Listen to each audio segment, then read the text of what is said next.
misal saya berumah tangga nih, diomelin istri bisa dapat pahala ya. Enggak diomelin istri bisa dapat pahala ya. Bahkan di sesuatu yang kiranya itu berpotensi kita tidak mendapat pahala, Islam sudah mengondisikan bahwa kebaikan itu setiap jengkal bisa kita dapat ya, bisa kita dapat. Tapi saya tuh manusia ini nggak mau mikir ya, pengennya yang praktis-praktis saja ya, sama kayak makan junk food yang kemarin saya bilang makan sengaja itu pengennya tuh dikunyah begitu tuh Islam itu. Padahal ada momentum di mana untuk sampai kepada ternyata apa ya, Islam ini sangat memberi kemudahan kepada kita. Itu memang perlu dipikir dulu tuh sebelum sampai ke sana, sebelum sampai kepada kesimpulan. Memang memberi kemudahan dan memberikan maslahat yang luar biasa bagi penduduk. Nah, tapi untuk sampai kepada kesimpulan itu kita diminta untuk belajar dulu ya. Sama seperti ayat fa'lam annahu la ilaha illallah. Ada kata fa'lam dulu kan sebelum Allah di ujung ya. Ya, jadi memang kemarin intinya ketika kita bahas persoalan dalam itu, inti persoalannya adalah persoalan ini. Jadi rusaknya ilmu ya, atau tidak dekatnya umat Islam dengan ilmu yang sejati, yang hakiki, yang perihal agama, membuat akhirnya umat Islam tidak paham identitasnya, ya, tidak paham kediriannya, ya. Sehingga akhirnya kalau dia tidak memahami dan tidak paham kediriannya, maka dia akan dikuasai oleh yang lain. Ya entah yang lain itu apa ya, apakah harta gitu ya, atau tahta ya, atau wanita gitu ya. Kalau di Surabaya sebetulnya lonte kan. Ya terserah lah ya. Intinya digantikan oleh yang lain. Ya, dikuasai oleh yang lain. Ya. Yang semestinya dikuasai oleh al-aqlus salim, kemudian dikuasai oleh hawa nafsu. Di manusia itu kan dua. Kalau tidak oleh al-aqlus salim hidupnya dikemudikan, ya, dikawal. Ya kalau enggak dengan al-aqlus salim, ya dengan itu, dengan hawa nafsu. Udah itu aja ya. Manusia itu. Atau di dalam surat Asy-Syams itu apa? Fa'alhamaha fujuraha wa taqwaha. Nah itu aja. Nah sekarang kita membahas persoalan yang kira-kira tadi ya, kalau identitas umat Islam itu sudah tercerabut ya gitu. Artinya umat Islam ini tidak lagi menyadari kediriannya, tidak menyadari lagi hakikatnya, tidak menyadari identitasnya gitu. Atau keinsanannya gitu, keislamannya gitu.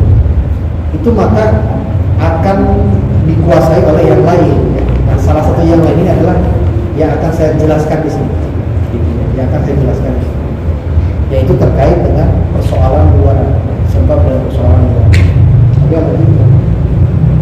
Nah, jadi kita ini sekarang dihadapkan dengan situasi di mana kita melihat kebudayaan barat itu adalah kebudayaan yang seakan-akan digdaya. Kita belajar di kampus ya, ilmu pengetahuannya itu diimpor dari barat. Nah, kemudian yang paling penting bagi kita sebagai umat Islam, nah ini ya, kalau identitas kita sudah jatuh atau kita mengalami yang namanya kejatuhan eksistensial, ya, yang mencerminkan identitas kita yang tercerabut, kita terjauhkan dari hakikat keislaman kita, ya, kita tidak bisa menyikapi kebudayaan yang seakan-akan digdaya ini, itu kita posisikan sepenuhnya vitamin, ya, atau sepenuhnya racun, gitu. Kita akan bingung memposisikan. Karena tadi ya, kita tidak punya titik pijak yang kuat, tidak punya pegangan yang kuat. Bukan karena pedoman atau pegangannya yang rapuh, tapi kapasitas kita yang sedang jatuh. Ya. Sehingga dihadapkan dengan kebudayaan baru, kita akan confuse. Ya, akan confuse. Confuse dalam artian apa Ustaz? Memahami apakah kebudayaan barat ini sepenuhnya vitamin sehingga kita terima, kita cangkok seutuhnya, atau sebaliknya menjadi virus, menjadi penyakit gitu, seutuhnya, sehingga kita tolak semuanya. Nah kalau kita sekali lagi tidak punya titik pijak, titik tolak, pedoman yang kita pegang dengan kukuh, yang dimana itu mencerminkan identitas kita yang sejati ya, kita akan bingung ada salah satu kebingungan yang nyata-nyata terjadi misalnya ketika orang memaksakan hermeneutika untuk menafsir Quran. Itu confuse banget ini. Padahal hermeneutika itu sebentuk tafsir untuk Bible awalnya. Kemudian dikembangkan sedemikian rupa. Yang parah lagi artinya kalau hermeneutika ini diterapkan kepada Al-Quran, Al-Quran harus ditaruh seperti mana teks-teks yang lain setara gitu. Berarti dengan karya sastra setara gitu ya, dengan kitab suci yang lain setara. Ini confuse kan? Menggunakan hermeneutika untuk menafsir Quran sebentuk itu ya, kesimpang siuran begitu. Atau kalau bahasa filosofisnya itu tidak punya fondasi epistemologis yang kuat sebagai muslim, sehingga menghadapi sehingga ketika dihadapkan dengan ide-ide dari kebudayaan barat, kita nggak bisa memilahnya gitu ya kan. Nah ini yang penting, contohnya itu salah satunya. Atau menggunakan pendekatan feminisme untuk menafsir ayat-ayat yang terkait dengan hubungan perempuan dan laki-laki. Wah, ya udah nanti kan jadi confuse. LGBT dibolehkan. Dulu tuh umatnya Nabi Nuh itu dihukum bukan karena homonya, karena yang lain, kan gitu kan? Terjadi tuh nanti kesimpang siuran berpikir itu seperti itu, ya kan? Nah, sekali lagi kalau kita tercabut ya identitas kita, ya, ketika menghadapi kebudayaan Barat, kita akan mengalami kegagalan, menghadapi dilema. Nah, gimana cara menghadapi kebudayaan seperti itu? Harus kita apakan gitu?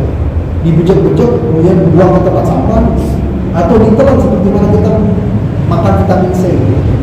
Atau gimana? Nah, ya, kemampuan kita menempatkan kebudayaan Barat itu nanti dipengaruhi oleh identitas kita ya, seberapa mantap, seberapa oke lah gitu ya, kapasitas kita gitu sebagai seorang muslim. Itu akan menentukan bagaimana kita merekam atau memotret kebudayaan Barat. Ya gitu. Nah ini yang disampaikan oleh Muhammad As'ad ya. Gitu. Jadi kalau kata Muhammad As'ad itu, ya bapaknya Kalam As'ad, ya, Muhammad As'ad, dulunya seorang Yahudi ya, namanya Leonard Weiss, dan ganti jadi Muhammad As'ad. Itu satu perjalanan dia mengalami itu dituliskan di dalam bukunya itu, Road to Mecca, Road to Mecca, dituliskan di bukunya. Nah, peradaban Barat kata Muhammad As'ad itu sebetulnya tidak menggantungkan ya apa namanya itu kehidupan manusia itu ya, kehidupan manusia itu tidak digantungkan kepada kebahagiaan spiritual kata Muhammad As'ad, tetapi digantungkan kepada keenakan. Keenakan itu perihal yang bersifat materi, perihal yang bersifat materi. Dan falsafahnya yang real dan hidup dilahirkan dalam kemauan untuk berkuasa demi kekuasaan itu sendiri. Dan kata Muhammad As'ad ini diwarisi dari peradaban Romawi. Ini keinginan untuk berkuasa, ya, untuk melanggengkan kekuasaan itu, ya kan? Kemudian juga tadi ya penyerahan manusia kepada tuntutan-tuntutan material, tuntutan-tuntutan ekonomi, bukan kepada kebahagiaan spiritual. Itu adalah bawaan dari peradaban Romawi. Kata Muhammad, peradaban Barat tidak dengan tegas menyangkal adanya Tuhan, tetapi hanya tidak ada tempat dan tidak ada manfaat adanya Tuhan dalam sistem intelektualnya sekarang. Jadi memang kalau kita lihat ya, beberapa pemikir, beberapa ilmuwan di Barat itu dia tidak menolak adanya Tuhan. Seperti Isaac Newton, Descartes itu tidak menolak Tuhan secara menyeluruh, ya. Beda seperti mana Nietzsche misalnya. Meski dia juga hendak menonjolkan apa namanya humanisme di situ ya, dengan konsep apa namanya itu Ubermensch-nya itu ya, manusia paripurnanya. Tetapi ya dia jelas tuh menyebut bahwa Tuhan itu telah mati, Tuhan yang sebetulnya dikonsepsi atau Tuhan yang istilahnya dipahami dalam konteks agama-agama formal menurut dia. Nah, sebetulnya tidak semua modelnya kayak Nietzsche yang menolak Tuhan secara tegas gitu ya. Tetapi ada model yang kayak Immanuel Kant yang sebetulnya percaya adanya Tuhan. Tuhan itu tidak dibawa dalam konteks berpengetahuan. Tuhan tidak dibawa dalam konteks berilmu. Ya, jadi wilayah Tuhan itu bukan wilayah ilmu pengetahuan kira-kira gitu ya. Wilayah Tuhan itu bukan wilayah beda dimensi. Makanya Ustaz Ami sering bilang tuh, kebudayaan Barat tuh andai dia mau berteologi, teologinya tidak epistemologis, epistemologinya tidak teologis. Kira-kira. Nah, itu kira-kira. Nah, kemudian dunia Barat telah mengambil keuntungan dan ketidaksanggupan yang menganggap. Jadi masyarakat di Barat itu atau kebudayaan Barat itu adalah satu kebudayaan yang sejatinya tidak akan pernah menggenggam atau mencapai keseluruhan hidup, atau dalam bahasa Islam itu keutuhan. Ya kan, saya sering bilang syamil wa kamil itu nggak bisa terangkum ya dalam kebudayaan.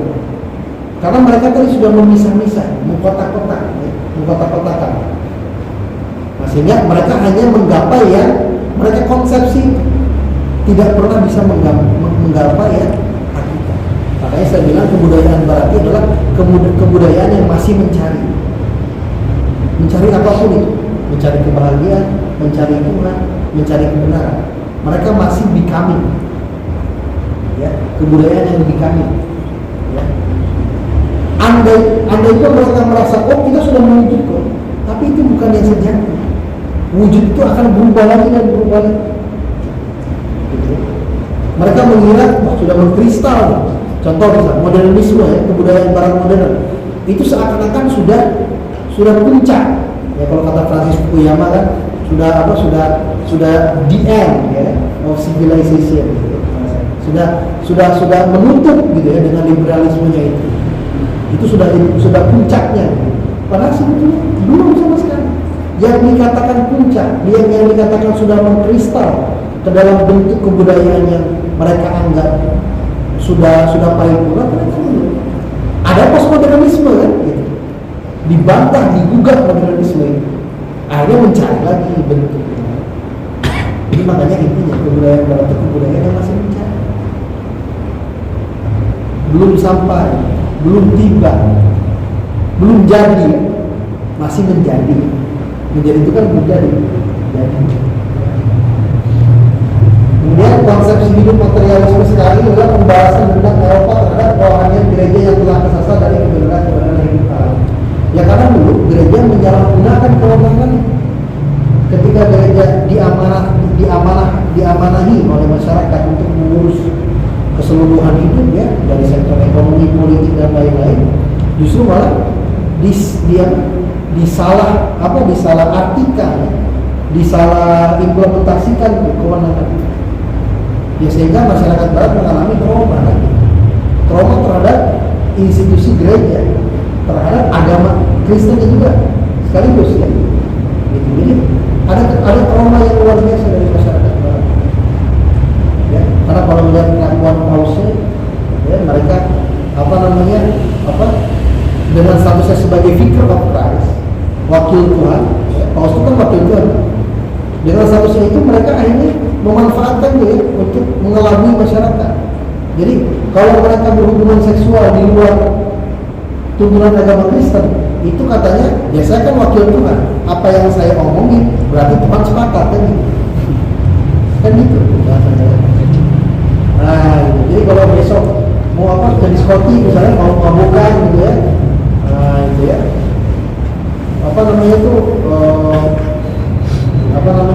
nambah selir gitu ya, nah selir ya, itu nggak masalah karena Tuhan mengizinkan itu. Nah itu kan menguatkan sekali bagi masyarakat. Apalagi yang tidak setuju dengan gereja, khususnya pria ilmu pengetahuan, itu diinkuisisi kan, diadili, dan itu sangat luar biasa menyakitkan sekali. Ya, pengadilannya zolim betul. Ya wajar masyarakat Barat menjadi kecewa terhadap agama sekaligus institusi keagamaan, ya, atribut keagamaan, kecewa sekali. Makanya mereka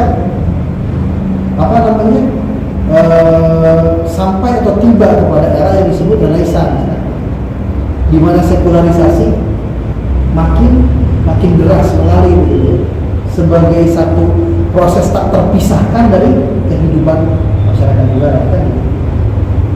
Nah, saya hanya menunjukkan 3 dari sebab-sebab kenapa kok peradaban barat itu begitu kira-kira ya, kata Muhammad Hasan. Pertama, karena warisan peradaban Romawi ya, yang dengan sikapnya itu ya warisan peradaban Romawi dengan sikapnya yang sama sekali materialistik ya kan, berhubung dengan kehidupan manusia dan nilai-nilai yang terpadu dalamnya. Intinya karena warisan peradaban Romawi yang pertama kata Muhammad Hasan. Yang kedua, pemberontakan alam insani melawan sikap benci pada dunia daripada agama Islam. Jadi masyarakat melakukan yang namanya pemberontakan. Masyarakat Barat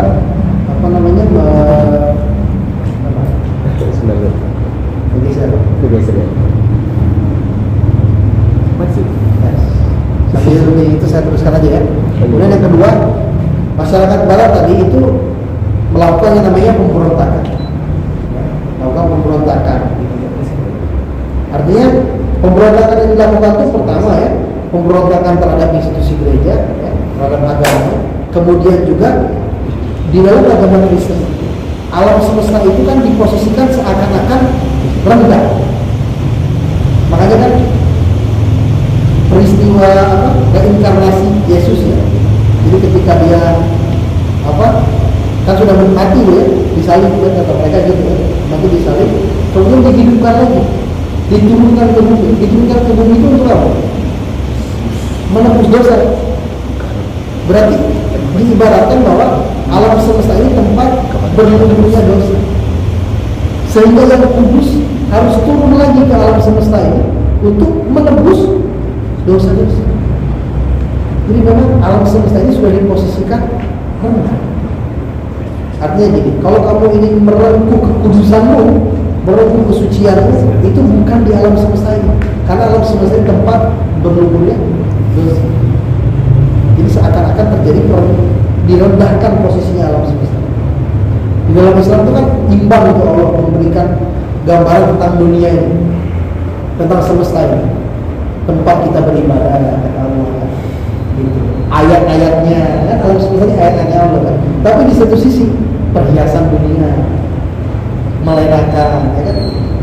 Supaya berhikmah.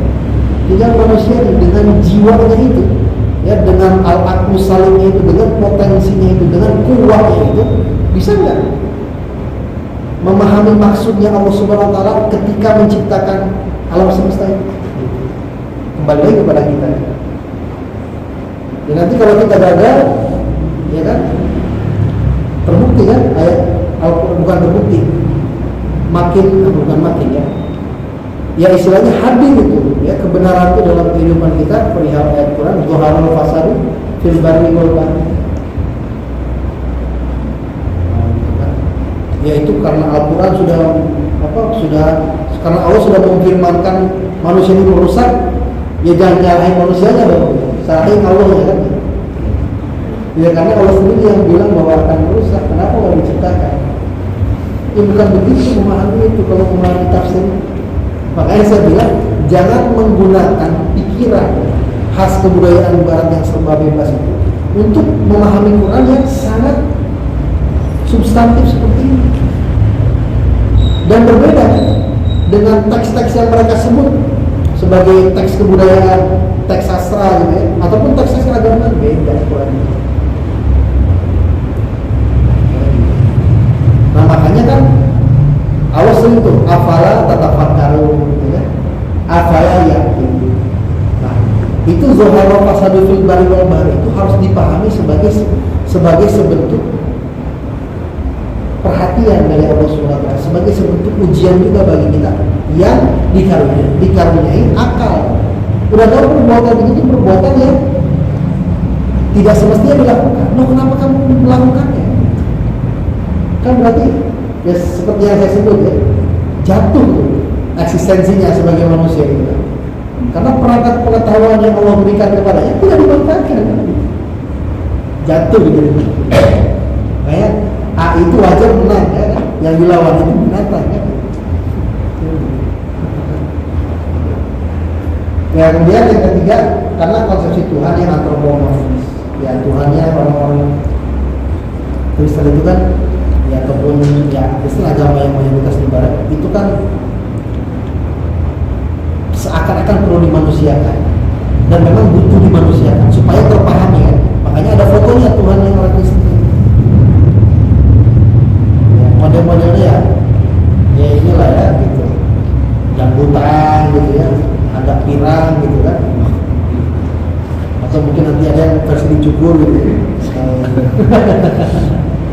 Ya jadi supaya terpahami ya harus dimanusiakan Tuhan. Ini makanya perlu melakukan penebusan dosa itu Tuhan yang orang Kristen. Ya, melakukan penebusan dosa. Jadi memang supaya terpahami dia perlu dimanusiakan. Nah sementara Allah itu tidak perlu dimanusiakan. Allah ketika menyebut dirinya Allah itu sudah layak terpahami oleh manusia. Jadi jangan bilang ini Al-Quran itu bahasanya Allah, bukan bahasanya manusia. Itu kan aneh. Quran itu diturunkan dari Allah untuk manusia. Coba Bismillahirrahmanirrahim, ujungnya apa? Quran itu Anda membuka dengan basmalah, ya kan? Mengakhirinya dengan surat An-Nas. Itu kan sudah menggambarkan suatu pola bahwa Quran ini dari Allah untuk manusia. Kan itu. Itu sudah menggambarkan bahwa Quran ini tidak perlu dihumanisasi lagi. Itu dimanusiakan. Quran manusiawi, gitu kan? Atau Quran duniawi, Quran ukhrawi, gitu. Quran yang goib, Quran yang empiris, gitu kan? Kan begitu kan? Islam ini terlalu normatif ya. Nah, ini perlu dimanusiakan ya. Ajaran-ajaran. Jadi Allah itu bebas. Nanti Allah ini salah kaprah gitu ya. Meridoi agama Islam ini harus direvisi berarti itu al-yawma akmaltu lakum dinakum wa atmamtu alaikum ni'mati wa raditu lakum Islam. Kan sampai ada yang seperti itu mungkin ya. Manusia. Kira lagi. Nah, dampaknya dari cara pandang yang seperti itu tadi yang digambarkan Muhammad Hasan, alam semesta aja itu diposisikan sebagai entitas yang tidak hidup, yang tidak punya unsur estetis, ya, yang tidak punya unsur spiritual di situ.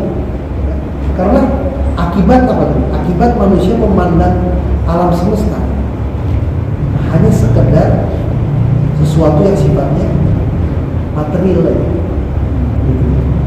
Atau bahasanya Capra itu di dalam turning point itu ibarat seperti mesin raksasa, ya, seperti mesin raksasa, giant machine alam semesta, sehingga kita bisa bongkar, kita bisa ini, bisa ini. Ya. Jadi yang nampak itu adalah aspek-aspek instrumentalnya, aspek-aspek materinya alam semesta itu. Padahal alam semesta itu adalah ayat-ayatnya Tuhan, itu nggak dilihat. Sehingga kehadiran revolusi industri, kehadiran revolusi ilmiah itu menabuh genderang sangat kencang sekali genderangnya untuk apa? Melakukan penjelajahan, bahkan penjarahan atas alam semesta. Makanya semua tuh buku-buku yang bicara tentang environment, tentang lingkungan, bahkan di WWF itu ya, World Wildlife Fund itu, WWF yang gambarnya pantai itu bilang bahwa revolusi industri itu telah mengubah situasi kehidupan di dunia. Aktivitas pertanian, aktivitas perhutanan dan lain-lain itu benar-benar mengubah tatanan muka bumi. Jadi yang katanya itu membawa kemajuan justru perlahan-lahan merenggut alam semesta. Sekarang ada yang namanya COP ya, Conference of Parties itu ya, COP kemarin di Dubai ya. Itu kan negara-negara berkumpul untuk bicarakan bagaimana caranya menekan laju pemanasan global. Ya kan? Nah ini yang mau dilangsungkan ini kalau nggak salah itu banyak dibuka karena nggak ada yang baru, nggak ada terobosan-terobosan yang menjanjikan, sehingga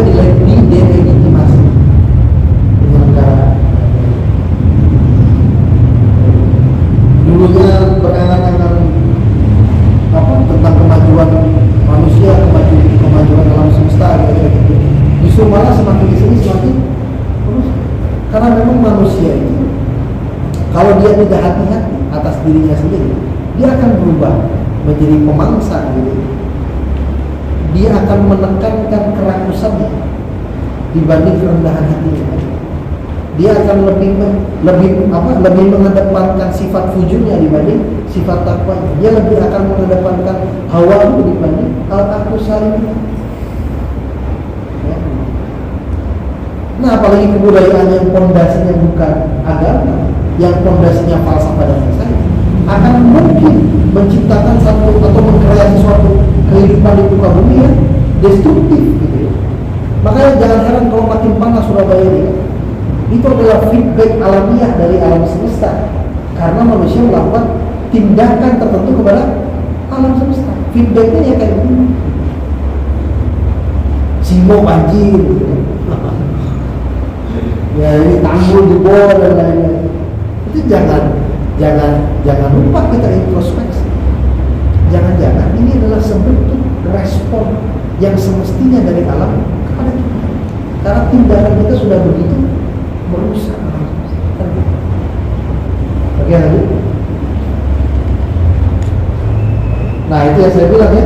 Jadi kita menindas alam baru pelan-pelan menindas kita. Gitu. Jadi saya bilang itu ketika manusia bertindak sesuatu atas alam, maka alam akan sebaliknya juga bertindak sesuatu kepada manusia.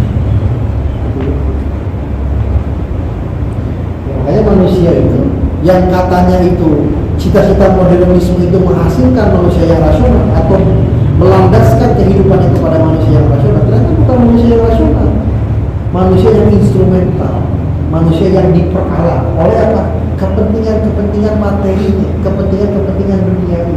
Jadi kalau kata Horkheimer, seorang pemikir dari masa Frankfurt, itu dia bilang bahwa bukan manusia yang rasional, tapi manusia yang instrumental, manusia yang diperalat oleh kepentingan atau interest material. Ya. Jadi instrumentalisasi manusia. Jadi akal manusia dipakai untuk melayani kepentingan material. Oke, lanjut lagi. Nah, ini lanjutannya. Jadi tadi kalau kerusakan alam semesta yang saya bilang tadi dan sebagainya itu oleh Proklatas di dalam Islam sekularisme disebut sebagai penghilangan pesona dari alam tabi atau bahasa Inggrisnya disenchantment of nature. Ya, disenchantment of nature. Nah, kemudian alam hanya menjadi objek yang memiliki kepentingan dan nilai kebergunaan semata-mata untuk pengelolaan sains dan teknikal untuk kepentingan manusia. Jadi dampak cara pandang yang seperti tadi itu pertama ya kata Proklatas merendahkan atau menjatuhkan makna alam semesta itu sendiri atau kedudukan alam semesta itu sendiri. Yang kita hanya berurusan dengan alam semesta itu perihal kepentingan kita sendiri sebagai manusia. Ya, kebutuhan material kita itu. Ya. Nah kemudian yang kedua, pembumian manusia atau terrestrialization of human.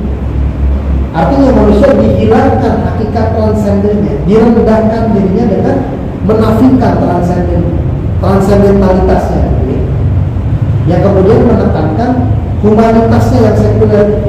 Yang maksudnya menekankan humanitas itu adalah menekankan kediriannya atau kejasmaniannya saja, keruhaniannya tidak diberi porsi lebih banyak.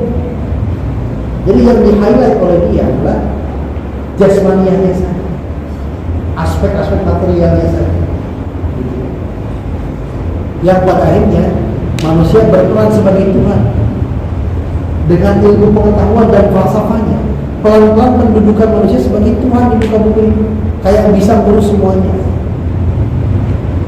Gak perlu agama lagi sama Tuhan, dibunuh aja Tuhannya. Kalau kata Yesus. Ya akhirnya ilmu sains atau ilmu pengetahuan itu baik sosial humaniora atau ilmu alam dan falsafahnya sekaligus itu yang kemudian menilai segala sesuatu. Hermeneutika tadi kan. Hermeneutika itu kan sebentuk produk pemikiran dari para filosof di barat. itu dijadikan alat untuk menilai wahyu, menilai Al-Quran.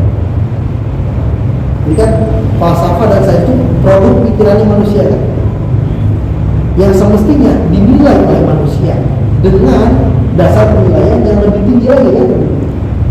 Ya kalau kita menilai dengan agama, nah ini nggak begitu. Falsafah dan sains itu yang dijadikan penilai. Jadi produk yang kemudian diangkat sebagai penilai bagi dirinya sendiri. Jadi sains dan falsafah itu sebagai produk pikiran manusia, digunakan untuk menilai manusia itu sendiri dan menilai segala sesuatu.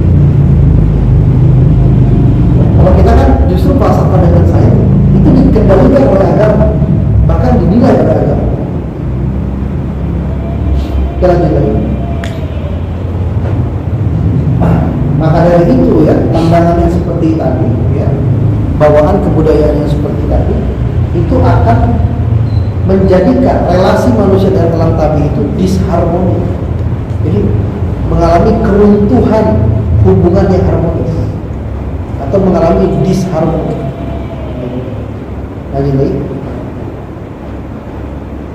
Nah, cara pandangnya seperti tadi yang telah saya sampaikan tadi dan bawaan ataupun substansi kebudayaan yang tadi sebetulnya menunjuk kepada salah satu falsafah yang senantiasa mendasari ya, kebudayaan Barat dan berbagai macam pengejauhan bahannya sampai sekarang yang kita sebut sebagai paham pensekularan atau sekularisasi.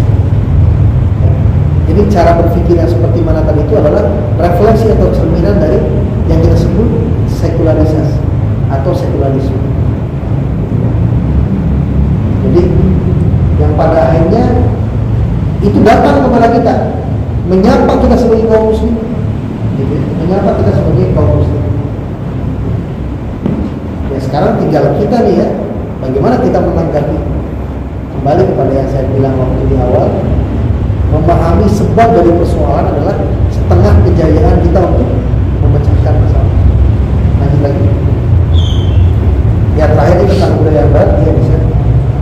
Jadi lebih spesifik, kebudayaan Barat itu jangan dipahami sebagai sesuatu yang bersifat geografis belaka. Lebih jauh, kebudayaan Barat itu adalah satu kebudayaan yang mencerminkan pandangan hidup yang khas, cara pandang yang khas, cara memaknai sesuatu yang khas, ya. Memaknai alam khas cara pandangnya, memaknai manusia khas cara pandangnya, memaknai agama pun begitu.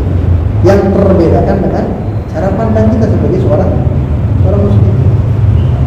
Jadi mereka kebudayaan Barat jangan ditempatkan sebagai satu bangsa belaka, ya, atau kumpulan warga negara belaka, gitu ya, atau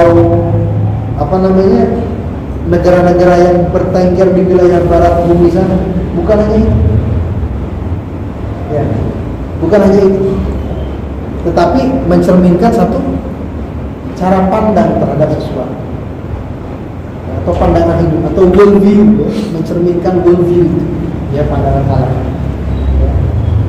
Nah kemudian kebudayaan Barat itu adalah kebudayaan yang sebetulnya unsur-unsur pembangunannya itu atau unsur-unsur konstitutifnya itu hasil campuran. Gimana kita kalau buat seblak gitu ya, wah itu bumbu semua, wah dicampur aduk ya. Jangan lupa tuh bicinnya kan. Jadi kebudayaan Barat itu adalah kebudayaan yang hasil campuran. Hasil campuran apa aja? Pertama ya, tradisi Yahudi Kristen. Ini definisi yang filosof di Barat itu tidak bisa mendefinisikan Barat seperti ini. Ya. Yang kedua, tradisi Yunani Romawi. Yang ketiga, tradisi etnik bangsa-bangsa kuno atau suku-suku kuno. Ya. Ini ya, ada Gaul, Teuton, Slav dan lain-lain. Jadi tiga ya di sini. Yahudi Kristen, terus apa lagi? Yunani Romawi dan suku-suku kuno. Lanjut lagi, jadi kita ada lagi yang lain.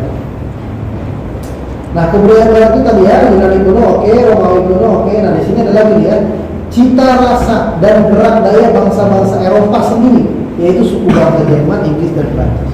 Jadi Inggris dan Prancis dan Jerman ini juga bukan cuma jago bal-balannya aja ya. Wah, kalau kita ngomongin filsafat gitu ya, jago juga mereka tuh. Ada pembalan-pembalannya ya. Di Prancis René Descartes ya, Jean-Paul Sartre, Jean Bourrier yang sekarang gitu ya. Di Inggris ada Isaac Newton ya, ada Francis Bacon, banyak ya di Inggris. Adam Smith, nah juga sama ada di Inggris ya. Gitu. Nah kemudian apa namanya itu Jerman, Immanuel Kant ya. Jangan cuma ini Toni Kroos saja ya bilang kita ya. Jadi Immanuel Kant ya, Hegel gitu dari Jerman. Otto Neurath ya, Rudolf Carnap, wah itu orang-orang pintar dari sana ya. Nah kemudian ada tambahan lagi ya, dari Yunani kuno mereka telah mengambil dasar-dasar falsafah dan kenegaraan serta pendidikan dan ilmu pengetahuan dan kesenian. Jadi dari Yunani mereka mengambil apa saja tuh? Dasar-dasar falsafahnya, dasar-dasar kenegaraannya, pendidikan, ilmu pengetahuan dan kesenian. Ini diambil dominannya dari kebudayaan Yunani kuno. Ya. Kemudian dari kebudayaan Romawi purbakala mereka mengambil apa aja? Mengambil dasar-dasar undang-undang dan hukum serta ketatanegaraan. Jadi Yunani kuno menyumbang sekian, Romawi kuno menyumbang sekian dan dicampur. Nah kemudian juga tambahan lagi, mereka telah mencampur adukan ajaran-ajaran ya oke Kristen ya, dan tambahannya Mesir, Persia dan juga anutan-anutan golongan kaum biadab. Tambahan dari Bapak. Jadi kebudayaan kuno seperti mana Mesir, Farsi dan juga anutan-anutan golongan kaum biadab itu dimasukkan ke dalam unsur-unsur yang membangun kebudayaan barat. Ya. Kemudian Islam pun telah mengembangkan pengaruhnya pada abad pertengahan. Nah, cuma yang disumbangkan Islam ini bukan dalam artian gini. Jadi mereka mengambil dari Islam itu hanya mengambil sains dan teknologinya saja. Kemudian sains dan teknologinya itu disituasikan menurut bingkai berpikir mereka, disituasikan menurut worldview mereka, disituasikan menurut bawaan batin mereka. Jadi ngambil sains dan teknologi, kemudian sains dan teknologi ditaruh di wadah yang khas. Makanya mereka enggak asyhadu gitu ya. Belum asyhadu gitu ya. Jadi seperti itu ya. Jadi kebudayaan barat itu hasil campur aduk, pencampur bauran antara tradisi Yahudi Kristen, Yunani Romawi, ya, suku-suku kuno mereka, gitu ya. Kemudian juga anutan golongan biadab, ya, Mesir dan Farsi kuno, kemudian Islam masuk di situ. Dan dicampur adukan, menuturi bawaan jiwa mereka, menuturi worldview mereka. Oke, lagi. Nah, kemudian ini adalah dasar-dasar falsafahnya. Yang kalau teman-teman menjelajahi filsafat barat sampai sekarang, pemikiran-pemikiran yang lahir daripada filosofi barat itu gak akan mungkin gak terlepas dari 5 ini, mesti akan terkait erat dengan 5. Yang pertama rasionalisme, akal sebagai rasio didewakan, ditaruh sebagai panglima hidup. Makanya humanisme dengan rasionalisme ini ada apa namanya? Ada keterkaitannya. Humanisme itu menempatkan manusia sebagai yang tertinggi, yang menentukan kehidupan, yang menjadi penggerak bagi kehidupan, penggerak utama bagi kehidupan, yang segala sesuatu diukur dari perspektifnya. Nah, kalau kita dalami lagi, buka lagi humanisme, ketemu rasionalisme, di mana akal adalah yang utama, yang menjadi panglimanya, untuk tadi itu melakukan aktivitas menilai, mengkonfirmasi, menentukan, nah, kira-kira gitu. Kemudian dualisme, ya. Jadi selalu ada yang namanya itu penduaan mutlak hakikat realitas. Maksudnya gimana Ustaz? Di barat itu antara teologi dengan ilmu pengetahuan itu enggak saling menyapa. masing-masing punya jalannya sendiri. Antara iman dan ilmu tidak ada hubungan yang erat, yang intim seperti mana kita. Ya kan? Itu. Yarfa'illahu alladziina amanu minkum walladziina utul ilma darajat. Tidak pernah tuh ada persandingan seperti itu. Kalau kita kan ada. Termasuk tadi fa'lam annahu la ilaha illallah wattaqullaha wa yu'allimukumullah. Kalau kamu bertakwa, Allah akan berikan pengajaran lebih kepada bukan itu kan. Allah akan sampaikan ilmu itu kepadamu. Jadi gak ada hubungannya antara iman dan ilmu. Ya nanti ada tuh di Islam dan sekularisme itu oleh Prof. dijelaskan sebab falsafah yang dipancangkan oleh Plotinus dan kemudian di era yang lebih modern ditegaskan oleh William Ockham, keterpisahan antara iman dan ilmu. Jadi wilayah teologi dan wilayah ilmu tidak betul. Jadi selalu bersitegang. Sama seperti apa yang disebutkan Descartes bahwa antara jiwa dengan tubuh itu tidak ada hubungan, independen masing-masing. Independen. Nah kemudian sekularisme kita bahas ya. Sekularisme itu lebih jauh. Kemudian tragedi itu, nah itu ada ya di dalam mitologi Yunani itu ada yang namanya Sisyphus ya pokoknya misalnya. Jadi Sisyphus itu dorong batu dia, terus dorong batu sampai puncak. Setelah sampai puncak batunya digelindingkan lagi ke bawah. Nah kalau teman-teman mau menyaksikan bagaimana realitas masyarakat barat yang tragis, bisa lihat film Joker. Bisa lihat filmnya Robin Hood. Bisa lihat filmnya ini ilmuwan-ilmuwan ya, seperti Marie and Pierre Curie ya. Kemudian Einstein, filmnya Oppenheimer. Itu menggambarkan banget ketragisan masyarakat barat. Intinya apa Ustaz? Tragedi itu atau ketragisan hidup masyarakat barat itu di dalam Islam dipahami sebagai sakwa, kesengsaraan, penderitaan. Ya. Kebahagiaan lawannya dari sakwa adalah sa'adah. Maksudnya tragedi itu adalah ketidakmampuan masyarakat di barat mencapai yang kita sebut sebagai hakikat. Nggak sampai, nggak akan pernah sampai.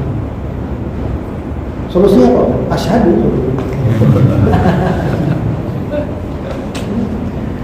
Ya, jadi dasar-dasar falsafahnya, ya, atau dasar-dasar pahaman kebudayaan itu adalah rasionalisme, sekularisme, dualisme, humanisme, dan lain. Bisa baca bukunya teman saya, Tasawuf dan Tragedi. Ya, itu bukunya teman saya namanya Ismail Alam. Itu Tasawuf dan Tragedi. Kritik kebudayaan perspektif Syed Muhammad Najib Al-Ras. Itu bisa dibuka, nanti bisa dibeli itu. Oke, lanjut lagi. Maka dari itu, ya terakhir ya, kebudayaan Barat adalah kebudayaan yang berteraskan falsafah dan bukan. Kalau saya tambahin ya, kebudayaan Barat itu adalah kebudayaan yang terasnya, dasarnya adalah sains dan falsafah dan bukan apa. Oke itu ya, itu mungkin ya materinya. Jadi sudah tuntas ya. Selebihnya kita bisa diskusi. Terima kasih banyak. Saya kembalikan ke Nabi sebagai penonton. Masya Allah, ngaji yang sangat berbobot sekali. Silakan, barangkali dari kawan-kawan ada semacam pertanyaan atau sesuatu yang didiskusikan. Silakan.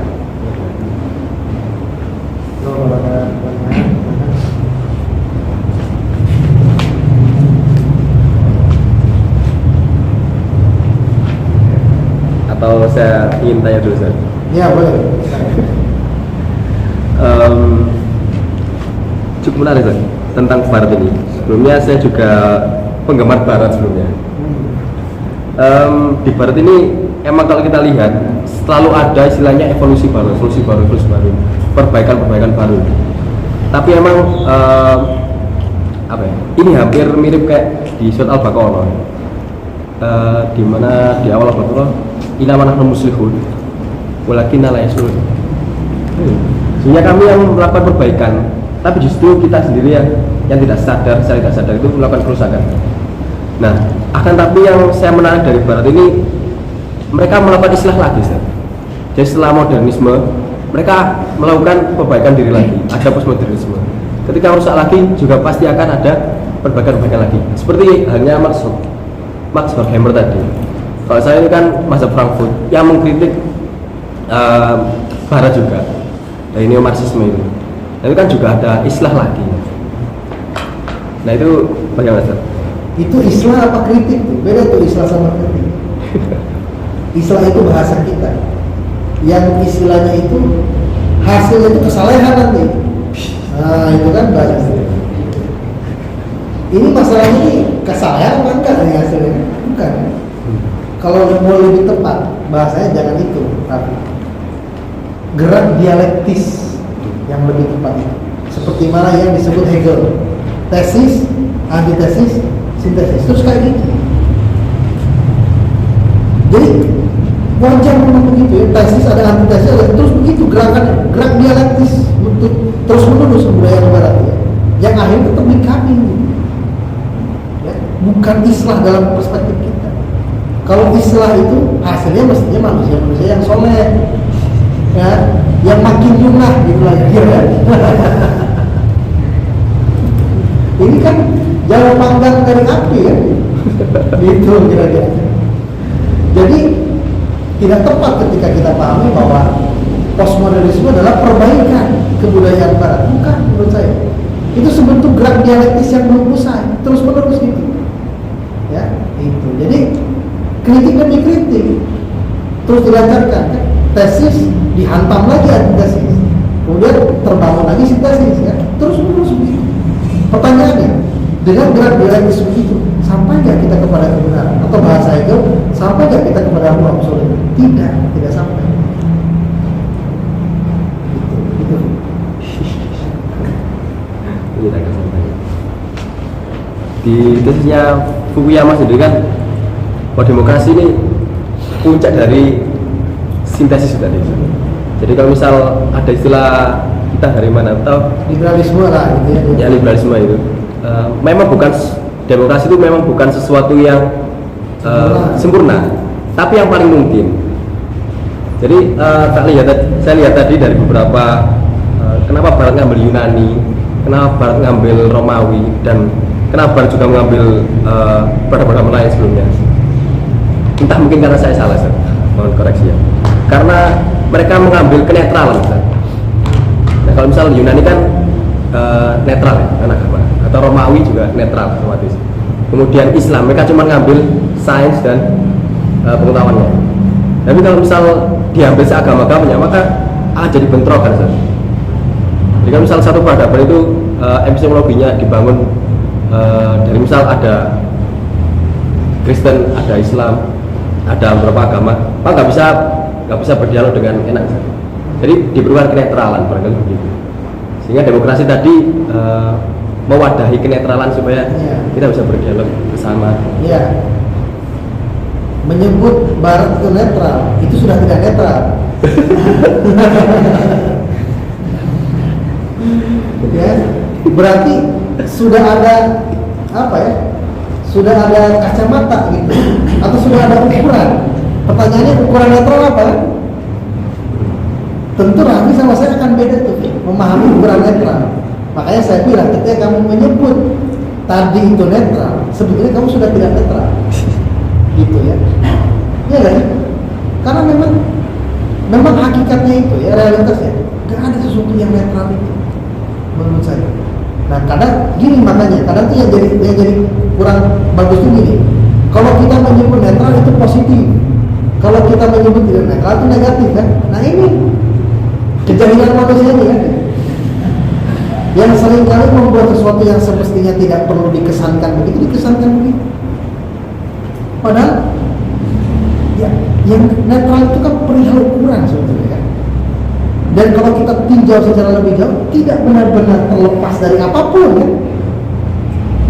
Ya, misalnya manusia yang netral, manusia yang tidak terlepas, tidak terhegemoni pikiran apapun. Nyatanya hakikatnya kita terikat terus sama Allah, nggak netral kan sebetulnya.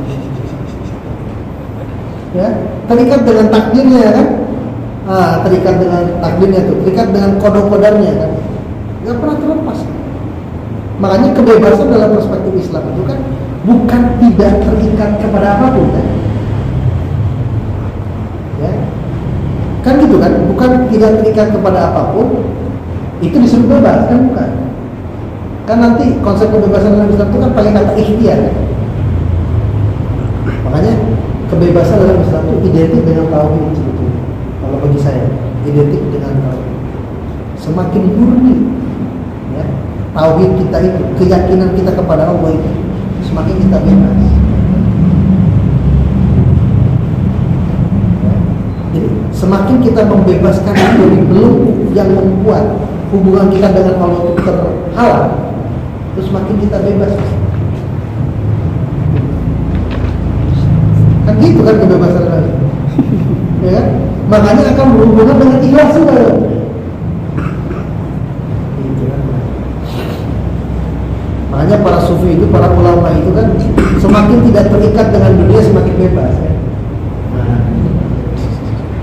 semakin tidak terikat dengan dunia, semakin dekat dengan perjumpaan dengan Tuhan yang sejati itu kan gitu kan.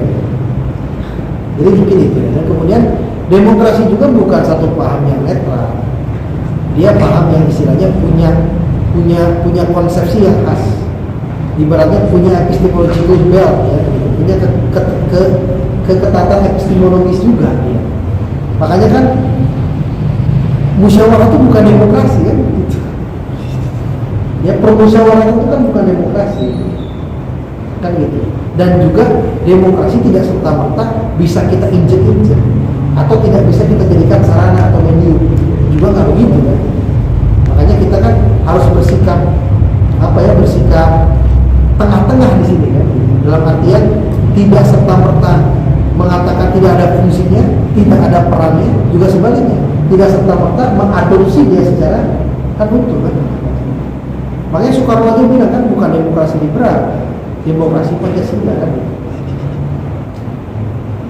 kan gitu. Itu artinya kan sebentuk kesadaran bahwa tidak bisa kita campur demokrasi sebegitu jadinya di kebudayaan barat itu kemudian kita campur kan.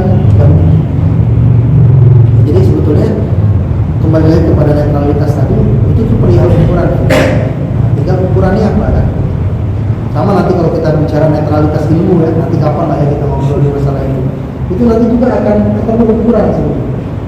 Dia disebut netral karena ukurannya ini sebenarnya nggak netral kan. Itulah, itu dia. Iya, terima kasih. Silakan teman-teman lain. Barangkali ada pertanyaan. Ada di sini.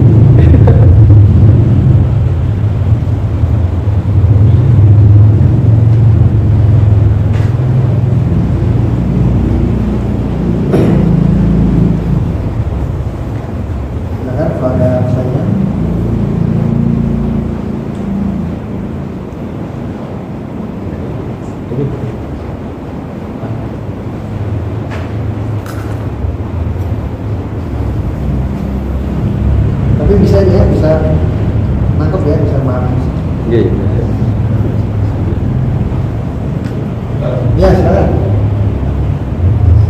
Kebudayaan barat ini sejak kapan umat Islam itu memandang sesuatu yang barat itu sesuatu yang langsung secara barat, dan apakah itu karena memang itu takjubnya umat Muslim pertama itu sampai sekarang, atau umat yang tidak jauh dari secara agamanya dan mengikuti Ya sebetulnya itu kan perjalanan sejarah ya, Mas. Jadi artinya terutama ketika Barat itu pertama dia mengalami pergeseran fase kebudayaan dari Dark Ages ke Renaissance kan, terus masuk ke era of Flow kan. Nah, Barat itu kan gini grafiknya ya, dalam konteks impactnya ya, dia kan ingin membentuk ukuran sendiri. Kita kan punya ukuran bahwa kebudayaan itu tidak hanya dicerminkan lewat intek kan, tapi lewat keluhuran akhlak juga, terutama kualitas dan kuantitas ulamanya kan, dan penghargaan masyarakat terhadap ilmu kan, banyak itu ukuran kita kan. Nah makanya kan generasi terbaik itu golden age of Islam itu bukan menuju kepada dinasti Abbasiyah saja kalau kita pakai ukuran komprehensif. Tapi kalau kita pakai ukuran komprehensif, masa keemasan Islam itu di zaman Rasul dan para sahabat. Kenapa kok ada buku golden age of Islam itu merujuknya kepada dinasti Abbasiyah? Ini ukurannya barat banget sebetulnya. Kita pengen kembali kepada kemasan Islam. Saya tanya, masa kemasannya yang pasti dinasti Abbasiyah itu Baghdad sama Andalusia. Padahal kalau kita rekam gitu kan, secara utuh dengan ukuran yang juga lebih komprehensif, ya nggak mungkin kita menyebut generasi emas itu bukan Rasul dan para sahabat. Ya kan? Tapi buku-buku yang bergentayangan ya, terutama yang ada di Libyan gitu, di Zeppelin gitu kan, banyak itu kan selalu kosakatanya golden age of Arabic science, golden age of Islam, ya kan? Padahal kan golden age di situ tuh sebetulnya kan ukurannya ukuran sains dan teknologi belaka sebetulnya. Jadi memang kalau bicara kemonceran ilmu fardu kifayah perihal sains dan teknologi memang ada di zaman Abbasiyah. Tapi pertanyaannya, kalau kita ingin mengatakan masa keemasan yang utuh, ya di zaman Rasul, para sahabat. Jadi ini agak bias, gitu ya, golden age of Islam ini dalam konteks buku-buku yang sering kita dapat. Karena ukurannya terbatas ukuran sains dan teknologi. Dan itu banyak orang Barat menyebut begitu kan? Karena memang mengukur kebudayaan Barat emas atau tidaknya dari sains dan teknologi dan ekspansi pengaruhnya kan gitu. Kemana tuh kan? Dan itu mendunia sekali ekspansi. Nah, seiring Barat itu mulai menemukan ini ya performanya sebagai satu kebudayaan, umat Islam itu pelan-pelan mengalami pengurusan kualitas waktu ke waktu kan gitu. Terutama ketika momentum Arab itu kalah tuh ya oleh Israel, makanya ada Arab Spring kan, wah itu makin kalah tuh kan. Turki ya di tangan Kemal Atatürk kemudian jadi negara sekuler, itu makin kelihatan kalah kita. Tetapi kan tidak sedikit ya para ulama saat itu sudah mengingatkan bahwa jangan sampai kita salah kaprah dalam merehabilitasi kebudayaan kita lagi atau dalam merehabilitasi masyarakat muslim. Makanya pertanyaan-pertanyaan ini mas kayak Amir Sakit Arsalan itu kan pertanyaan yang saat itu pertanyaan-pertanyaan dominan yang begitu. Dan saat itu juga banyak gerakan yang kita sebut pan-Islamisme ya, di mana Jamaluddin Al-Afghani, Muhammad Abdul kan menyebutkan persatuan umat Islam, gitu kan? Gitu. Jadi memang realitasnya begitu. Karena di dalam Quran kan begitu. Watil kal ayyam mudawilah, banyak dipergilirkan kan sebetulnya. Tinggal di dalam proses pergiliran itu, bagaimana manusia memahaminya, gitu kan? Dan yang lebih lagi memang kebudayaan Barat itu memberikan satu bukti yang faktual gitu, membantu kehidupan kita kan. Handphone misalnya, laptop gitu ya, kecanggihan laboratorium, ceklah di sana, di Seoul, di Swiss itu kan, di Jenewa itu, akselerator partikel itu kan, gila banget. Makanya di tahun 2012 Peter Higgs dianugerahi menjadi pemenang Nobel, ya. Karena waktu itu di tahun 60-an dia membuktikan secara matematis bahwa ada partikel lain di muka bumi ini selain partikel yang sudah ditemukan, itu partikel Higgs boson. Itu cara menemukannya di mana? Itu lewat akselerator partikel di Jenewa di Swiss, gitu kan? Large Hadron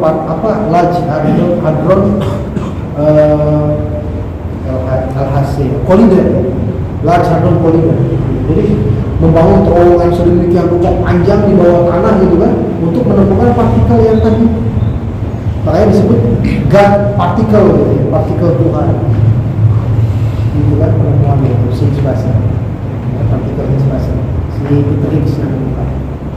Jadi memang secara materi kebudayaan barat mempertontonkan sekali gitu ya kemajuan, sehingga kalau kita tidak punya integritas dalam memahami realitas itu akan berpaling ya. Akan berpaling ya.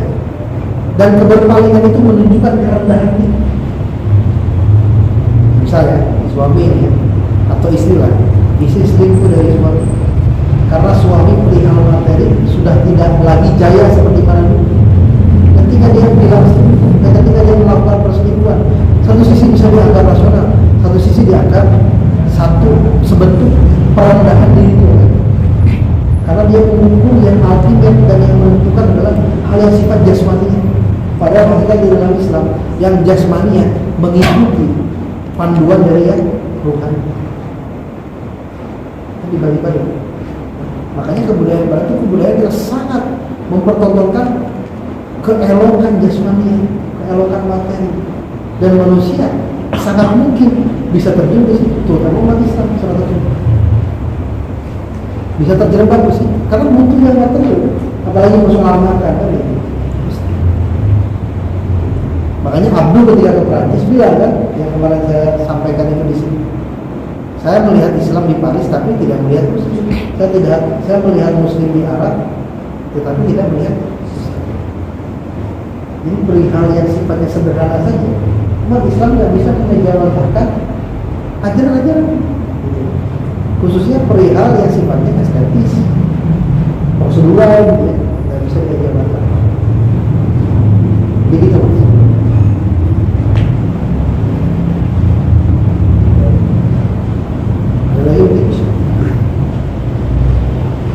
Ada lagi? Teman-teman? Pak, ada bertanya lagi? Oh. Ya,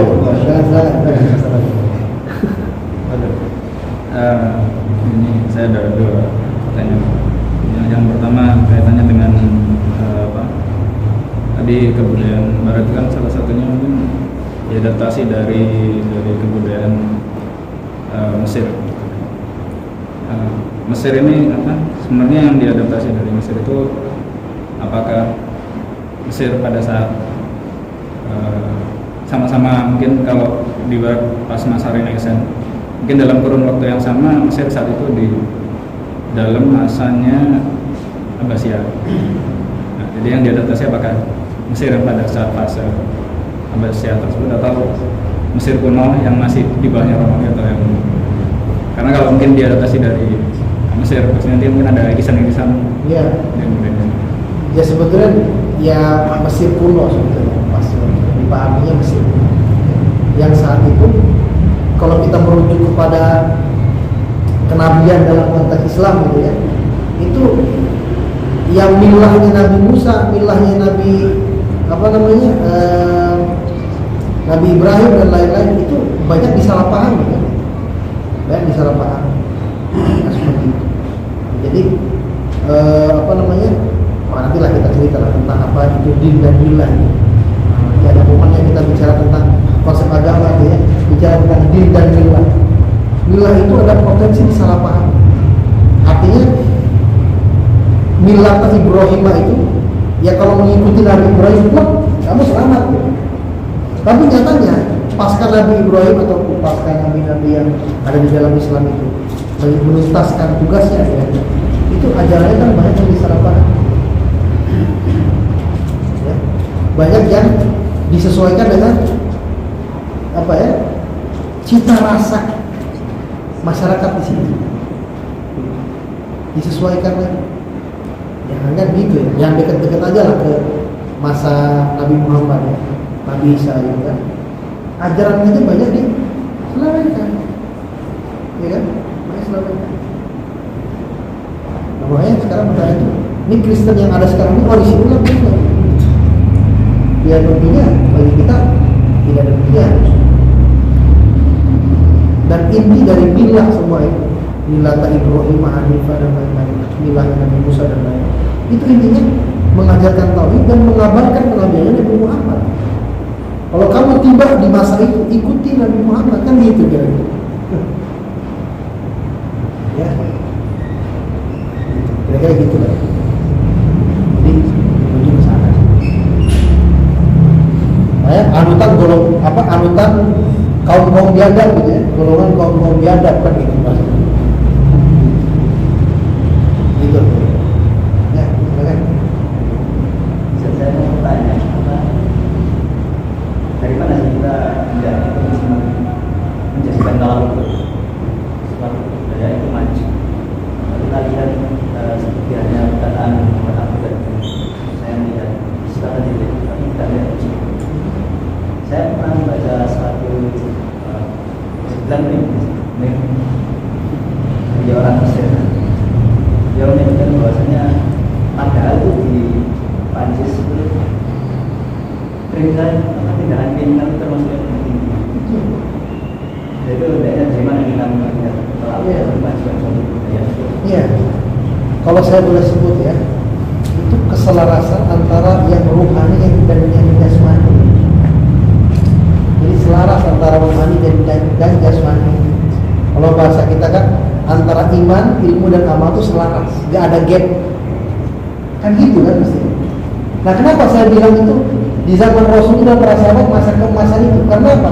Antara yang diyakini, yang dipikirkan dan yang diperbuat itu selaras, harmonis. Ya. Dan apa yang dimaksudkan oleh Allah terejawantakan dengan sepenuhnya. Ibarat cermin ya, terrefleksikan 100% sinar yang datang itu. Jadi cermin itu Nabi, para sahabat ya, ketika Islam sebagai sinar datang ke cermin ini terpantulkan 100%, terrefleksikan 100%. Artinya nggak ada gap, harmonis, selaras antara yang rohani dan yang jasmani. Ya jangan kita bilang gini, kuburan itu indah sekali gini-gini. Oh, kita tuh nggak butuh begitu, jangan. Itu justru malah kita mereduksi ya hakikat yang sejati yang antara aspek jasmani dan aspek rohani mestinya berpadu, ya guys. Mestinya berpadu, berkesesuaian, ya. Selaras mestinya kan. Ya. Jadi jangan sampai kita gagal untuk memahami keselarasan itu, bahwa kita itu gak hanya mementingkan sekedar rohani, mengabaikan jasmani. Begitu pula sekali. Zolim kan jadi. Zolim kan. La ilaha illa anta subhanaka inni kuntu minadz zalimin, kan doanya itu. Zolim kita. Jadi jangan mentang-mentang bawa maju secara materi kemudian kita juga menafikan itu bagian dari sesuatu yang sifatnya materi, bagian yang kita perlu urus. Karena saya tadi bilang ya, keselarasan, keharmonisan, kesesuaian antara yang rohani dan jasmani. Sholat, emang kamu cuma gini aja sholatnya, nggak gerak gitu kan? Enggak kan? Sholat itu kan antara yang jasmani dan yang rohani disituasikan, diselaraskan. Ketika kamu Allahu Akbar, ruh kamu juga begitu. Kan antah budallaha ka'annaka tarahu fa'ilam takun tarahu fa'innahu yarahu. Kan udah ada ukuran itu. Ya, seakan-akan kamu melihat Allah atau Allah melihat kamu kan gitu. Ya maksudnya sholat itu kita tuh ada momentum kasyafnya gitu. Nah, ini baru-baru kasyaf kan gitu. Kantut gitu. Alih-alih kasyaf gitu. Jadi mestinya kan gitu ya. Yang namanya Islam itu kan itu, ibadah itu kan semua ya rata-rata antara yang diperbuat jasmani dan yang di dalam rohani kita, di dalam ruh kita, di dalam jiwa kita itu selaras. Ya. Jadi ikhlas itu keduanya, jasmaninya iya, rohaninya juga iya. Menunjukkan sembilan keikhlasan di dalam jiwa menunjukkan mestinya. Jadi ukurannya itu mestinya. Makanya kata yang disampaikan Abu itu, ya, itu jangan sampai kita gini. Nah itu kan Abu cuma melihat materi. Tidak. Karena di dalam Islam itu antara materi dan yang rohani itu berpadu mesti. Berarti kita memang masih ada gap, masih ada ketimpangan. Itulah. Kayak semacam ada salah paham dari ucapan itu. Iya. Zaman dulu, maksudnya itu kayak menekan bahwasanya di Barat ada gap, terus di Islam itu juga ada gap. Iya gitu kan. Gitu. Mestinya gitu kita. Baik memahami. Ya meski sekali lagi yang dikatakan Muhammad Abdu itu tidak general dalam artian itu Sekarang tidak semua negara-negara Islam itu jelek perihal kayak yang disebut ketemu di Prancis. Kadang kita juga harus buka bahwa semaju-maju Jepang perihal sains dan teknologi, angka dunia tinggi. Kalau saya juga sama nih. Nah, jadi maksud saya itu lebih komprehensif lagi kita mengukur ya, terutama kan itu keselarasan itu. Kan gitu. Jadi jangan sampai yang rohani ditundukkan oleh interest atau kepentingan materi, kepentingan dunia dan jasmania. Ya, silakan.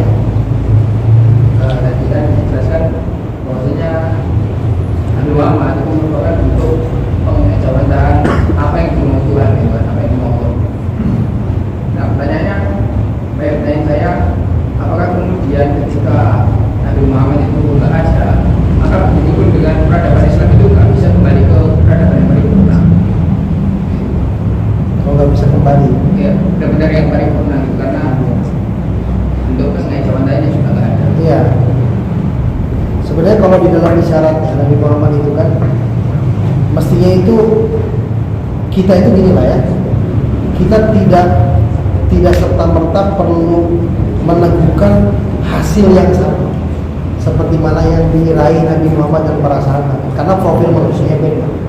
Tapi setidaknya rel kita tuh perjalanan ke sana. Perjalanan ya seperti yang kita sebutkan, Nabi Muhammad kan bilang tuh, "Shollu kama ra'aitumuni susun." Kira-kira kalau saya perlu luas lagi, maksudnya di situ adalah hidup sebagaimana saya hidup. Kalau bisa perjalanan kita tuh di situ rel. Jadi Shirathul Mustaqim itu kan ya sebetulnya tuh jalan yang lurus. Kalau boleh saya tambahkan lagi di situ, itu kalau dalam artian saya tegaskan lagi jalan itu yang telah dibawa oleh Nabi Muhammad kan, yang diwahyukan Allah kepada Nabi Muhammad dan dijawabkan kan begitu sebetulnya. Jalan yang lurus kalau kita paham, yang istilahnya nggak bias. Kalau yang nggak bias ya yang Nabi Muhammad bawa. Makanya kan para ulama itu bukan mengkreasikan jalannya sendiri sebetulnya, enggak kan? Tapi sebentuk penyampaian bagaimana Nabi Muhammad dulu kan gitu, beribadah. Nah begini kira-kira kan gitu. Jadi medium untuk mentransfer atau mentransmisikan laku lampah Rasulullah SAW, tindak tanduk hidupnya Rasul, baik berbuat, berpikir dan bersikap atau berkeyakinan. Begini kira-kira. Para ulama menjadi medium, menjadi sarana untuk menyampaikan dan merefleksikan itu kepada kita. Jadi begitu mestinya. Jadi perjalanan kita perjalanan ke sana, mengikuti kan, ittibaan kepada Nabi. Udah jelas patokan kesempurnaan itu udah di sana. Lah ngapain cari jalur lain? Gitu kan? Kecuali mau ada dia Eden yang baru, yang bisa menjanjikan mukjizat yang lebih canggih dibanding Nabi. Mungkin lah. Tapi kan nggak mungkin itu terjadi. Nah sekarang kita tuh kadang di doktrin begini, perjalanan kembali kepada yang dimaksud dengan Nabi itu adalah perjalanan yang kuno. Karena apa? Ngukur maju itu ke depan. Karena yang di depan itu yang akan kita sebut sebagai capaian yang paling mutakhir. Padahal yang mutakhir belum tentu benar. Kita itu maju itu disebut adalah ketika kita sampai kepada kebenaran, itu maju baru. Ya kan? Sampai kepada kebenaran, maju kita. Meskipun mutakhir secara jasmani itu baru, tapi apakah itu benar? Belum tentu. Jadi tidak hanya sekedar ke depan, tapi kita kembali ke belakang pun itu bagian dari maju. Karena yang kita sebut sebagai kesempurnaan sudah diijabahkan lagi. Jadi kita terbuka lah ya, pelan-pelan mengikuti bagaimana laku manusia yang sempurna yang diridhoi oleh Allah Subhanahu wa taala. Kan kita hidupkan begitu kan, mintanya diridhoi Allah Subhanahu wa taala. In kuntum tuhibbunallah fattabi'uni.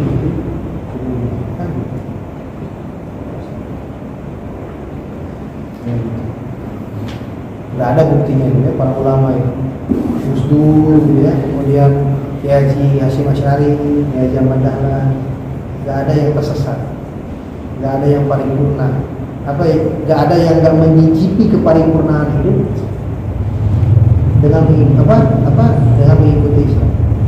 mesti mencicipi keparipurnaan.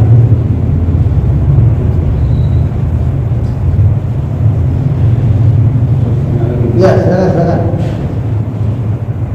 Berbicara tentang kebudayaan barat, demokrasi adalah salah satu produk dari kebudayaan barat. Gitu ya, Ustaz?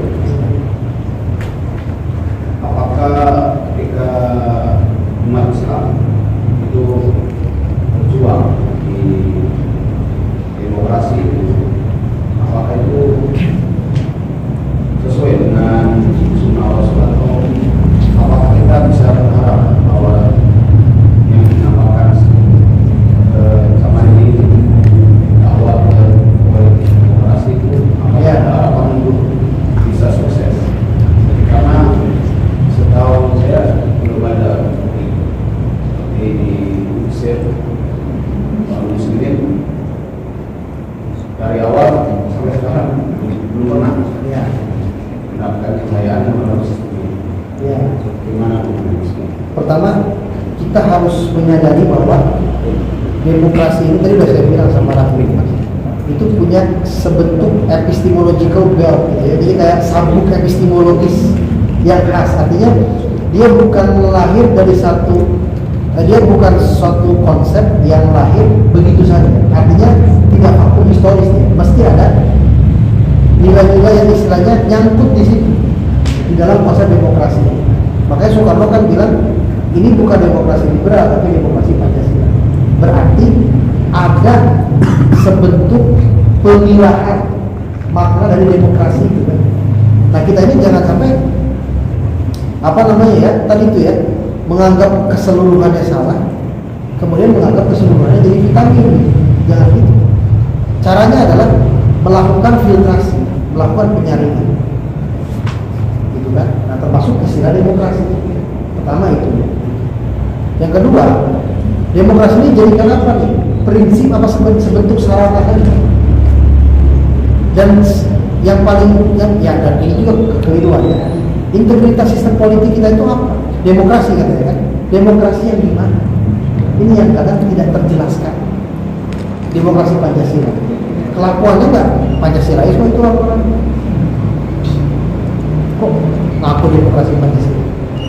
Jadi konsepsi demokrasi dan implementasi demokrasi kita juga itu kayak belum jelas, terutama di tangan para politisi gitu ya, yang kelamar-kelamar gitu ya. Jadi makin bingung. Dan apalagi pemerintah tidak memberi penegasan demokrasi yang kita maksudnya. Walaupun yang sering mereka sebut keadilan yang ingin kita raih. Ya, tapi kalau ujungnya itu yang ingin kita raih keadilan, dan sistem juga konsepsinya tidak jelas, ya gimana kita meraih keadilan?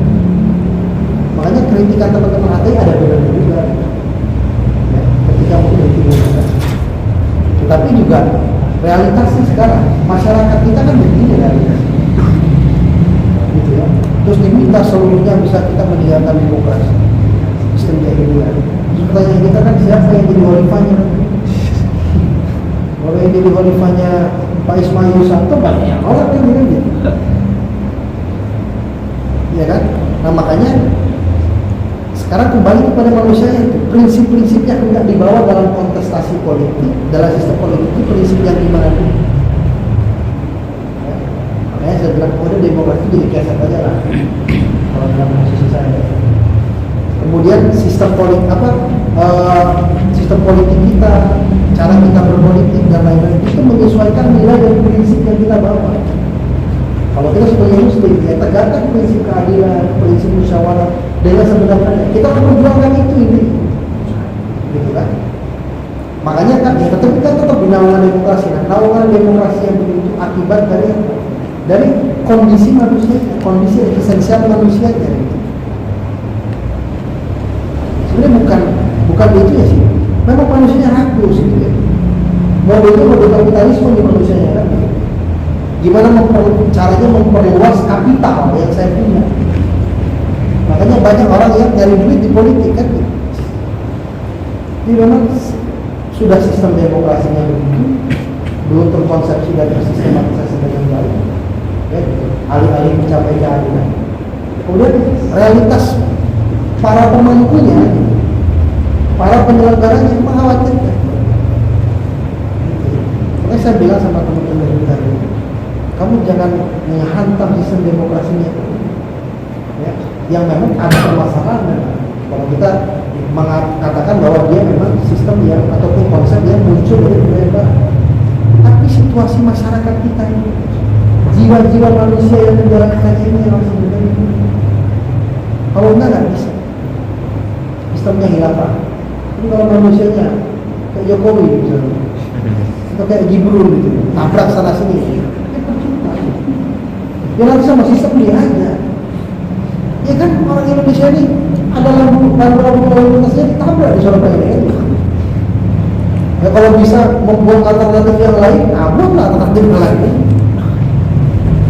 Itu kan bukan karena aturan, tapi bawaan jiwa manusia ini yang harus diurusi, diopeni kira-kira. Ini berat, jihad yang sejati menurut saya.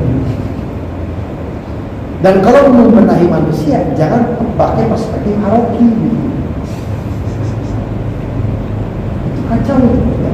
Jadi seakan-akan dibenahi dengan sistem HTI. Itu sistem yang sifatnya itu fragmentatif aja menurut saya. Artinya kamu jangan mengatakan Islam itu HTI belakang. Kamu jangan mengatakan Islam itu Muhammadiyah belakang. Ya, kamu jangan mengatakan Islam itu PKS belakangnya. Kalau kita mau membentuk jiwa manusia muslim yang paripurna ini, harus merujuk kepada para ulama. Gitu ya. Karena mereka yang menjadi medium pengantar kita kepada Rasul. Harus belajar, kalau enggak bisa. Makanya harus ada yang namanya kesaling melengkapi itu sama lain. Gitu ya. Seperti gimana sih kalau kita ingin melangsungkan satu penampilan orkestrasi musik gitu ya. Itu kan gak hanya mengandalkan piano ya, tapi semua kan antara gitar, piano, mungkin biola, ya kan gitu, saksofon dan lain-lain punya perannya masing-masing. Ketika peran itu berpadu, harmonis, menghasilkan apa? Bunyi yang indah, yang estetik. Kan gitu mestinya kita. Tapi kadang ada beberapa oknum di Harokah itu yang menghentikan kesadaran jamaahnya di sini saja. Ya, jangan ke yang lain. Bukan ada yang itu yang penting. Yang menurut saya perlu dibenahi ya, cara berusaha ini. Gak apa-apa kamu mau mendalami Muhammadiyah sampai seakar-akarnya, tapi jangan mengatakan bahwa hanya Muhammadiyah saja jalan keselamatan ini. Itu ya, begitu pula sebaliknya ya. Jangan mengatakan hanya HTI saja jalan keselamatan. Kalau kaum muslimin yang lain nggak menyebutkan khilafah, berarti berdosa. Kan jangan begitu. Khilafah yang kamu maksud versi kami. Ada khilafah versi Muhammadiyah juga, versi Nahdlatul Ulama, ya kan? Nah, itu kembali lagi kepada memahami mana yang usul, mana yang furu, mana yang khilafiyah, mana yang tidak khilafiyah.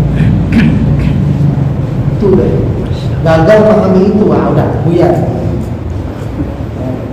Gitu. Jadi masih ada peluang sukses di jalur ini. Kalau saya nggak berpaku kepada sistem demokrasi, jalur sukses itu ditentukan seberapa siap manusianya. Ya, kalau manusia siap itu lahir batin, sistem itu mengikuti bawaan jiwa. Jadi kenapa demokrasi yang dipilih? Karena bawaan jiwanya begini. Ya karuan, gitu ya. Jadi begini ya. Kan seakan-akan demokrasi itu kan menampung mencampur adukan hak dan batil kan.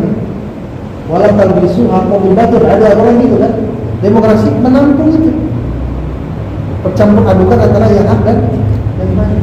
Kenapa pada demokrasi manusia bisa tiba kalau demokrasi? Sekarang yang begini apalagi ya? Karena bawaan jiwanya memang begitu. Bawaan jiwa. Ya penampaknya demokrasi kan. Isinya apa? Otoritarianisme.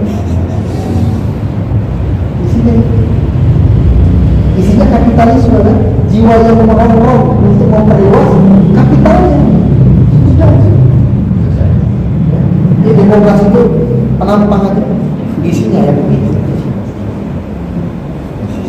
Jadi makanya saya bilang itu, ya Jokowi itu bagian dari neo orde baru, ya. Neo orde baru. Penghalusan, ya, penghalusan dari rezimnya Soeharto.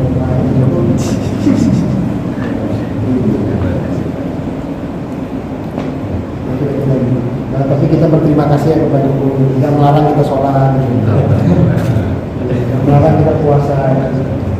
Harus syukur juga ya kepada Jokowi. Jazakumullah khairan. Jangan melihat yang kemarin-kemarin aja. Kira-kira gitu. Oke, sebentar itu dulu ya. Iya, Ustaz. Kita bisa tutup.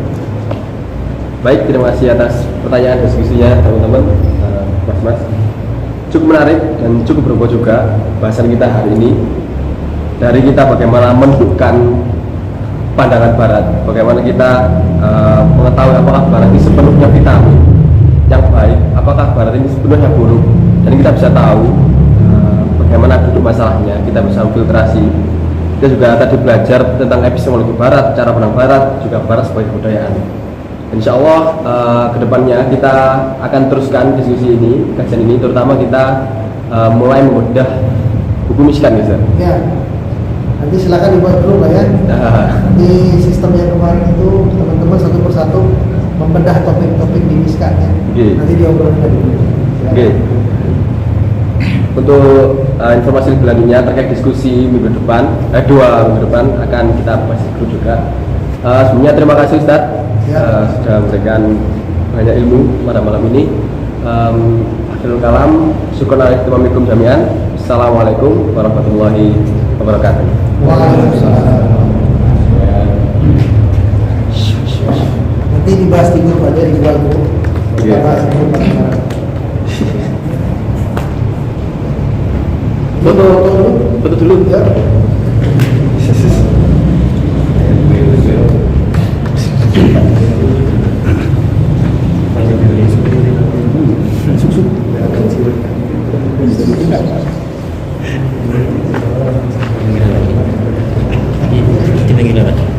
Iya, pasti dulu.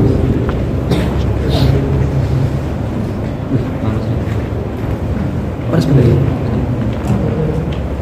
Bisa ya, Mas?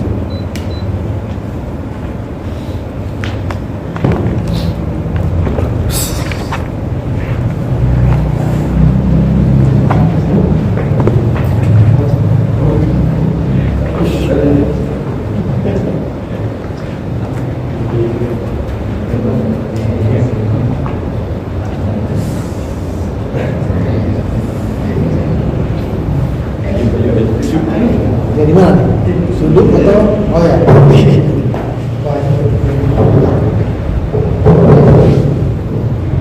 Mungkin ada yang berdiri, ada yang duduk, berarti ada di mana terserah.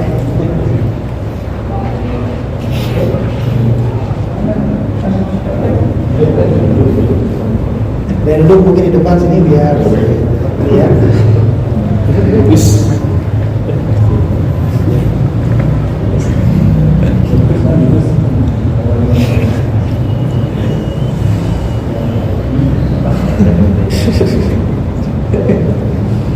Atur ya.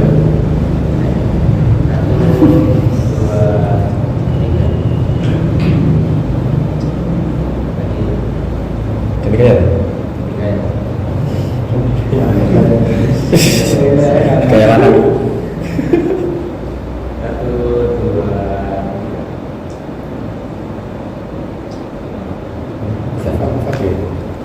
Iya. Udah. Pulang ya semuanya. Oke, siap ya. Aman.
Semakin dibedah semakin sesat.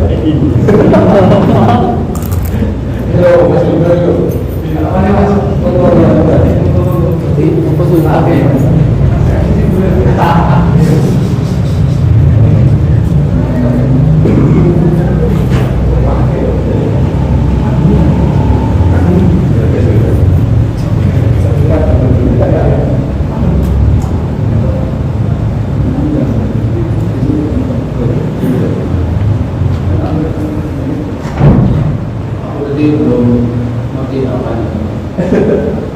Yang benar-benar masih ada peluang nggak main aman gitu. yang nggak terlalu tinggi, nggak terlalu kalah gitu. Saya kita beri solusi yang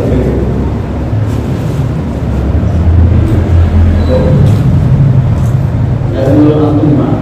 Ada masih ada harapan nggak pakai sistem ini?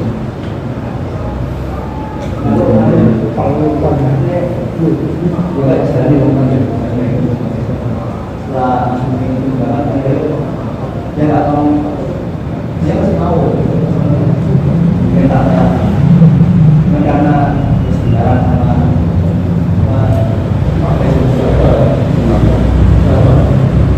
pun dia pas kalau nggak bisa ada lagi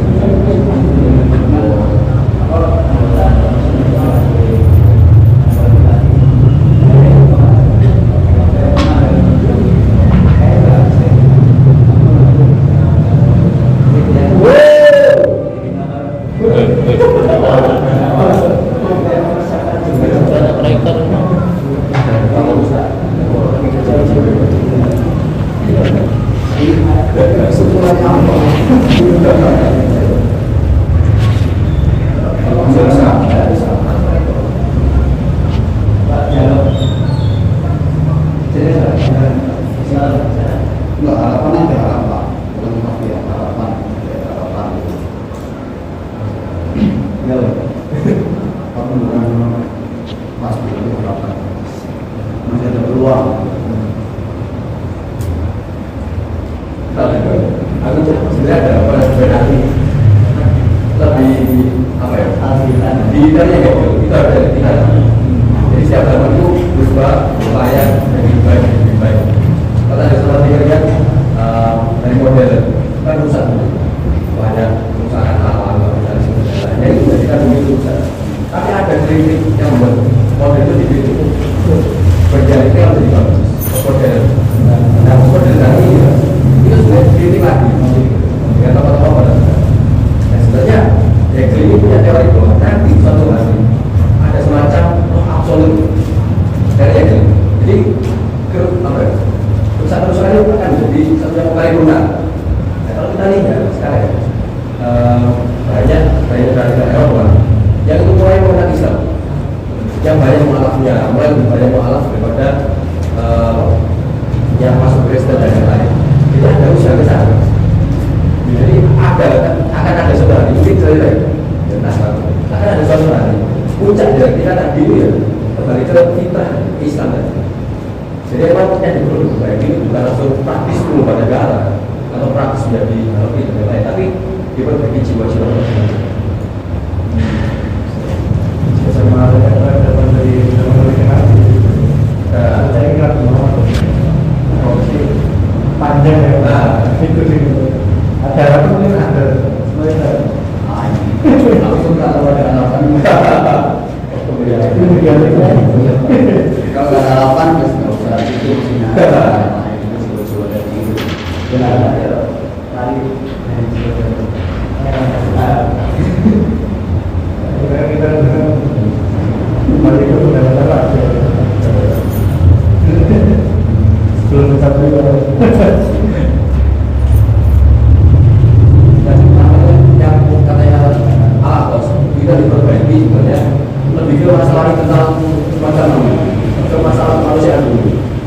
Sistem itu bakal mengikuti manusianya. Sistem diperbaiki, tapi manusianya jelek.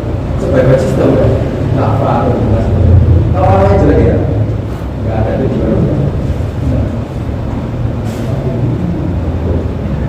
Nanti yang bergabungan kelompok manusia ini relasi itu meminta